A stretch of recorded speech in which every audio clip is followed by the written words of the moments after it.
Hello,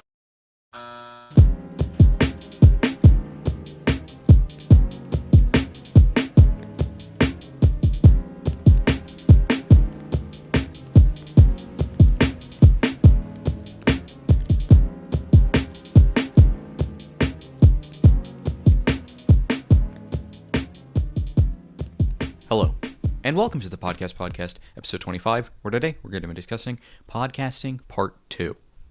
I'm running out of ideas, please help me. I'm doing podcasting part 2, mainly because podcasting was actually one of my favorite episodes that I've ever done.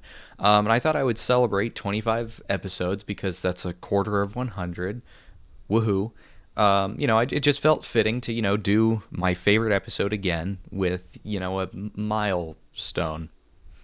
Something I do want to accomplish with this episode is I just kind of want to make it kind of more in-depth than the last one. And while I do, still stand by everything I said in the last one, such as, really, you can really do anything you want with a podcast, and that's kind of why I enjoy doing podcasts. It's the freedom of being able to do everything or just anything with a podcast just kind of gives you liberty to just kind of make it whatever.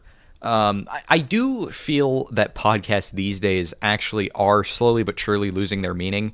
Like, a lot of people are turning them into just kind of a video format. I mean, well, they still do talk in, ways that make it a podcast, but if you look at it on YouTube, they turn it into, a video format of them talking or, cutting away to do something or, just something like that.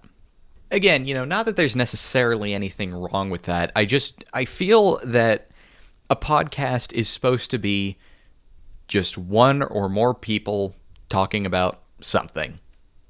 So the ways that I'm going to be more in-depth in this episode is I want to talk about, kind of turning your podcast into a brand. And I'm not talking about, I'm not going to turn this episode into, here are top 10 things that you need to do with your YouTube channel to become successful. I don't want to do that. I just kind of want to, if you're confused about, you can't really find the proper identity for your podcast, I kind of want to help you. I want to help not just you, I want to help other people. I want to help them come up with, their own thing. And I will say this, it's not easy. There are a lot of podcasts out there, and the more and more podcasts there are, the less and less originality there is, as I'm sure you can guess, because, there are new episodes or podcasts coming out pretty much all the time. I do think the recent popularization of podcasts recently, I already said recently, but anyways, I do think that the popularization of podcasts, most recently, is a good thing in a lot of ways, because it's neat to watch people, come out and say their opinion, and then do it next week. I honestly think podcasts have become an important part of media. Because of all these people coming out, saying their things that they want to say, it's genuinely like it's you're learning things that you didn't think you would learn, or you're hearing people that you didn't think, or you're hearing people say things that you didn't think that specific person would say. Not saying that's necessarily a good thing, because you don't want to hear. I don't know, you don't want to hear Mr. Rogers. I know he's not with us anymore, but, let's just pretend he is. You don't want to hear Mr. Rogers, say anything bad about, a religion, right? But most of the time, it's people saying things that are good. And I know a lot of people are not in favor of the recent popularization of podcasts. Why? I'm not really sure. Maybe it's just because they're just angry that it's popping up in their feed way too many times. But I know how you can get rid of that. You press the 3 dots and then you hit don't recommend channel, and then that's it. So it might not be that, but maybe someone who really doesn't like podcasts will make a podcast one day about why he hates podcasts. So, anyways, if you are one of the lucky people that wants to become one of the hated people that has a podcast, this is how you do that. Enjoy. So, you want to make a podcast? Woohoo! The first thing that you have to establish is what you're going to talk about on your podcast. If you're like me and you don't really know, you just want to make a podcast, make it about anything. And yes, while having a target demographic does help, making a podcast that just covers anything is fun in a lot of ways, because you're talking about just anything instead of being limited to one thing, such as, say you have a podcast that it talks about the economy, right? If you have a podcast that just talks about the economy, you're limiting yourself to just talking about the economy. You have to check yourself if you go off topic. Because, let's say, you veer off, you're talking about the economy and you veer off into, I don't know, pianos somehow. You have to catch yourself, and then you have to say, oh, sorry, anyways, going back on topic. Then you realize you've wasted 15 minutes talking about pianos instead of episode 276 of why the economy is bad. I don't know. I mean, sure, while there are divisions of podcasts where it's difficult to kind of veer off topic, such as, I don't know, true crime podcasts, there are definitely, you have to be careful with what you pick, because, there are certain subjects for podcasts where it does seem like it could be pretty easy to veer off topic if you're not careful. I mean, to give an example of a podcast where it would be kind of difficult to veer off topic, I don't know, let's think, Our Fake History, right? You can watch him on Spotify. He talks about he talks about historic events such as the bubonic plague, and compares the most popular theory of what happened compared to what actually most likely happened. So yeah, basically, if you want to make a podcast, I would recommend coming up with a subject for your podcast where it's difficult to go off course. And I think probably you want to pick the best way to do so would be to pick a subject that you're actually really interested in. Because, if you pick a subject that you're not interested in, you're going to get bored of it really quickly, and then you're going to slowly veer off topic. Pick a subject that you have a lot of ideas for. Something that, that you're going to talk about for a while. Because I know from experience, there's nothing worse than having a creative outlet in the shape of a podcast that you don't have any ideas for. You have the spark in you to make a podcast, you just cannot find the substance, the topic that you're going to cover. Anyways, going on to the next thing that you will most likely think about after you've come up with the subject, the name. I'll have to admit, I wasn't really thinking when I came up with a name for my podcast. My podcast is called The Podcast after a SpongeBob episode. If you're a dork like me, you'll probably know exactly what I'm talking about. I am, of course, talking about the SpongeBob episode where they come up with the campfire song. I'll let you do your own research. I feel really stupid talking about it. But again, I know from experience, come up with a name that you like a lot. Come up with a name that sticks out. Come up with a name where, you look up, you can look it up and a bunch of other podcasts aren't going to pop up in front of it. That's the issue with mine.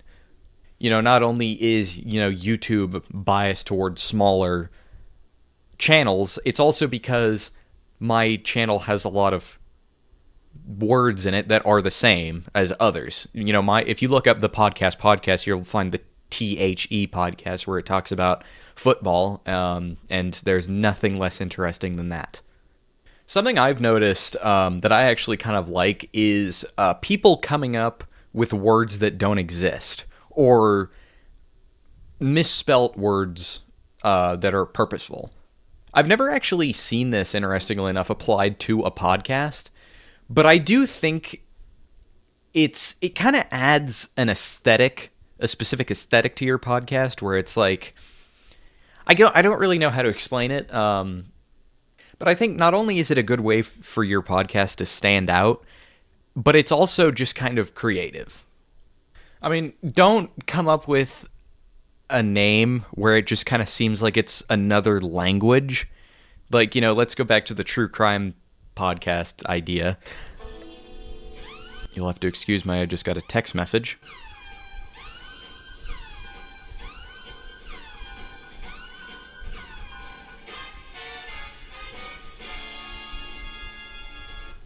Okay, back on subject.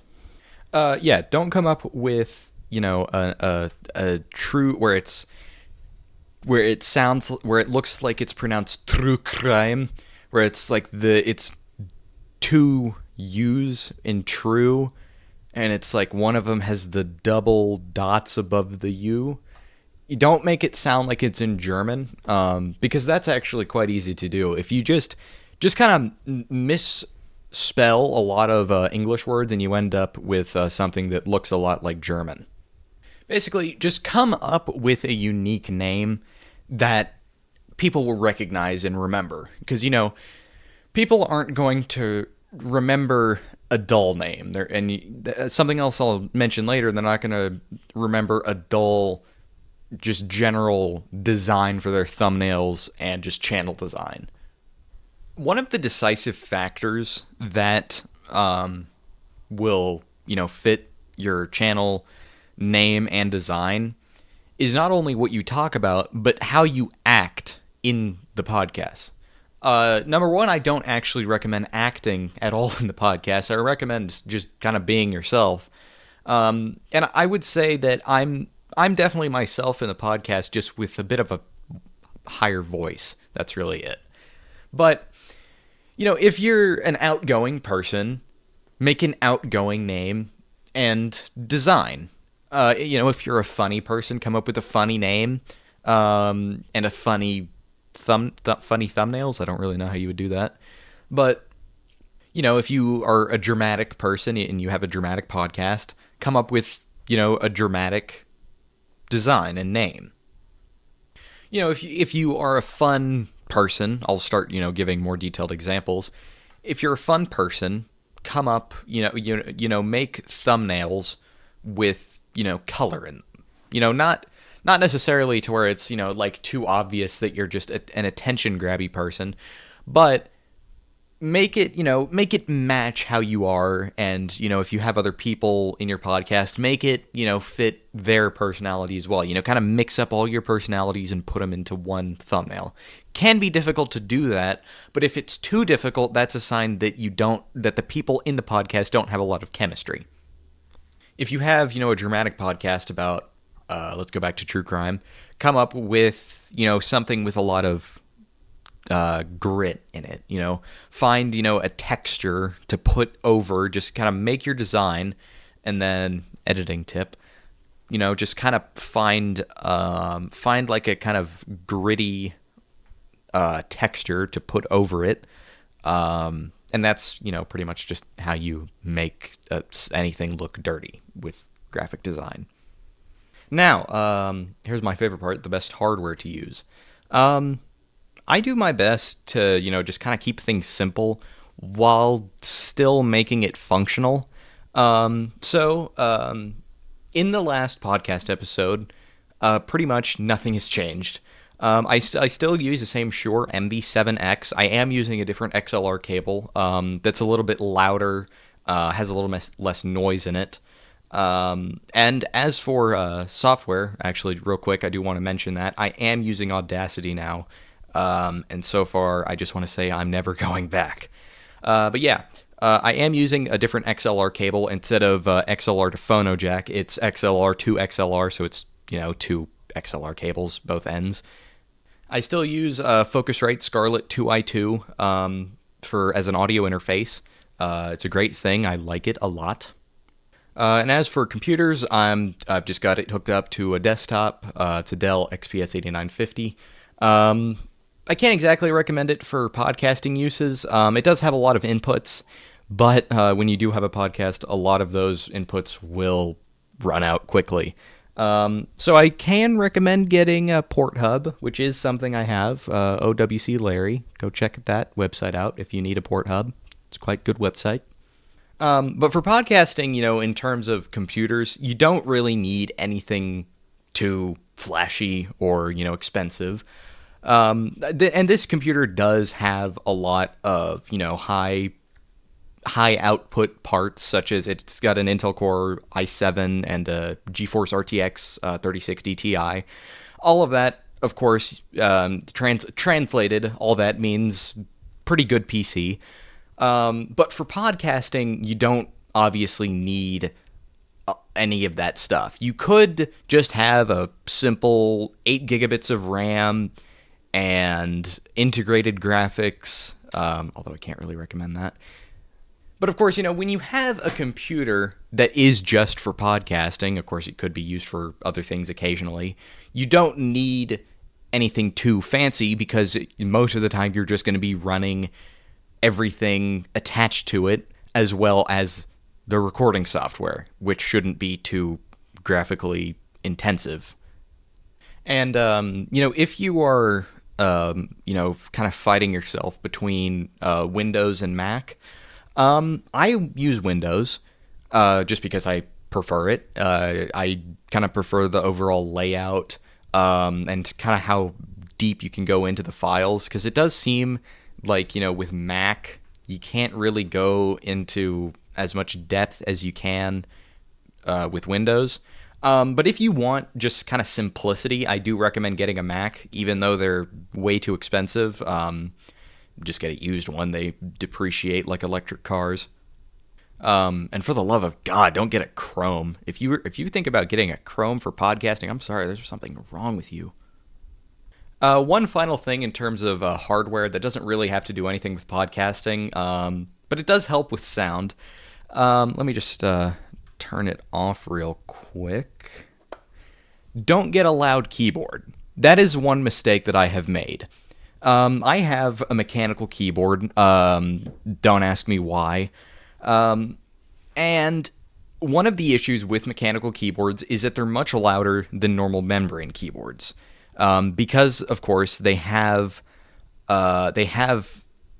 switches, and they're just more tactile most of the time than membrane keyboards, because there's no rubber involved. They're all metal and plastic.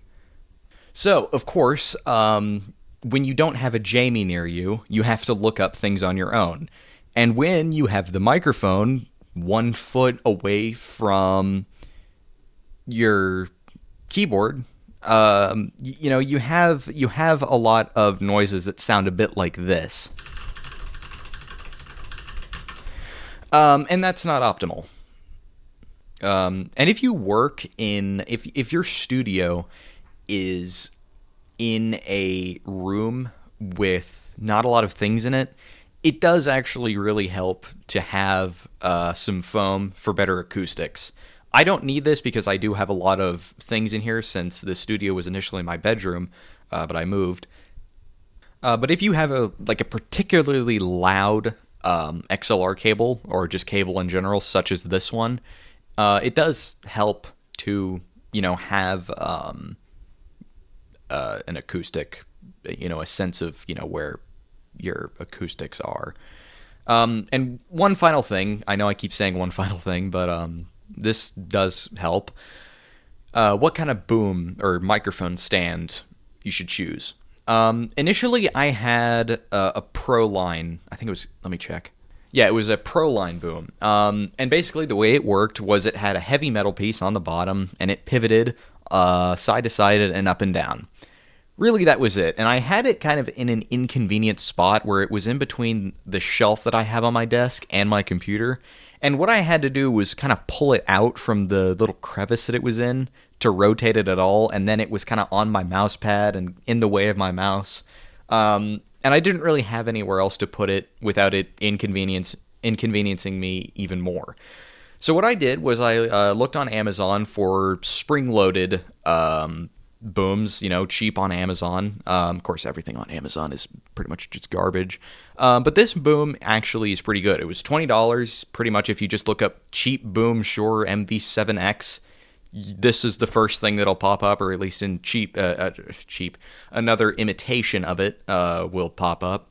And honestly, I can't really say anything bad about it apart from the clamp.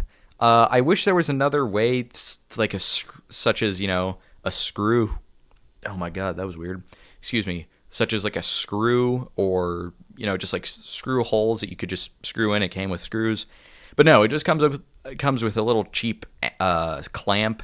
And another thing is that the springs catch on something sometimes when I lower it. Let me see if I can imitate it. You'll definitely be able to hear it if it does.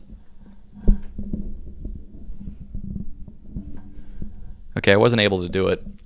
But when it does, you can tell because it goes twang, as springs do.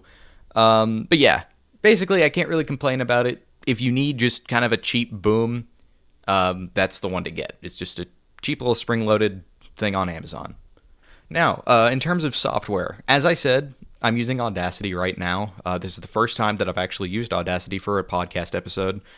Before I was using Windows Sound Recorder, which was okay. It's just the more and more I used it, the more I realized that it's a little rough around the edges. Probably the biggest issue that I had with it was that I wasn't able to cut and then go back and listen to what I said to make sure nothing happened. Like I wasn't, like maybe I accidentally bumped into the microphone, but I wasn't really sure if it picked up. But with Audacity, I'm able to do that because it's more kind of suited towards quote-unquote professional recording. I do like the built-in noise reduction, especially because the editing software I use, CapCut, has put their noise removal behind a paywall. Screw you, CapCut. By the way, I'll talk about CapCut within probably a few seconds. But yeah, I do quite like using Audacity so far. The only real complaint I have is the record button and stop recording button are two separate buttons, whereas Sound Recorder just has one button for both. Which I guess kind of is a standard thing for really all recording softwares. Like the music recording software that I use, Cubase, has that. So it's really just something you have to get used to. Now, CapCut. The more and more I use it, the worse it gets. Really, when I realized CapCut probably wasn't the best software to use is when I discovered that ByteDance owns it, which of course is the same company that owns TikTok. I mean, yeah, while CapCut is a really simplistic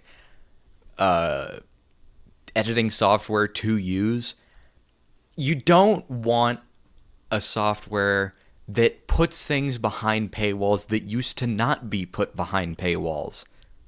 But the thing is that I don't really feel like paying for an editing software. I don't really think it would be an investment unless CapCut puts, I don't know, everything that I use behind a paywall.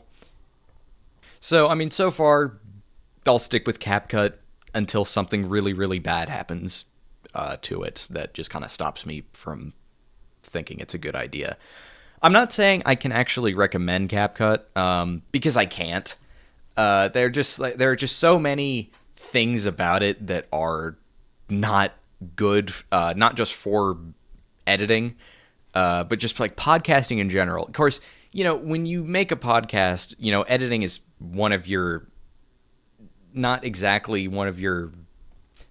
it's not something you immediately think about. And that's why, back a year ago, before I had kind of rebranded my podcast, I had just put the logo through the whole thing. It was just a solid image of the logo. But then I just kind of realized, hey, it's kind of boring. Why don't I just make it more complex? So I did, and do I regret it? No, not really. But if you are looking for another editing software, unfortunately, I am not that far into editing softwares to really recommend anything else. The only other editing software that I've used is Microsoft Clipchamp, and if you've used Microsoft Clipchamp, you will know that there actually probably is no other worse editing software for editing podcasts. Apparently, DaVinci Resolve is pretty good, but people say it's free, but I think either I'm too stupid or I'm too stupid to figure out how it's actually free. So making a podcast overall is not really that hard until you really get serious with it. You may want to upgrade your starter microphone, say it's a USB Yeti mic, or maybe you went straight into it like me and just got a Shure MV7X. You may want to upgrade it into an SM7B or a Rode Podcaster. Say you get more people in, you might want to get a bigger audio interface. And that's for me at least, that's kind of a fun part of podcasting. Watching yourself progress is it's interesting and it's neat, because I went from recording on an iPad under my loft bed to using a 15-year-old Samson ST1, I believe, which was that's a microphone that I believe was in production from 1999 until 2006. So it definitely was not a young microphone, which I just realized that kind of contradicts what I said between 15 and 16-year-old microphone, because that's not math. Anyways, I realized that, using a phono jack to 9mm auxiliary jack, that probably wasn't the best, thing for recording. So I got a audio interface, probably one of the best things I did for recording. And of course, I've said this before, but my most recent upgrade was, stop using Windows Sound Recorder and using Audacity. So, upgrading your hardware and software it's a fun thing to do, because, you're putting everything you've learned from your old equipment and putting it into your new equipment, and then using, your new knowledge with your new equipment. So, your podcast just gets better and better and better. The more you do it, the better you get. I mean, that's an age-old saying that really can go for anything. So, with that, I think that is all I have to say. Have a good day, and don't forget that on-air sign. That's crucial.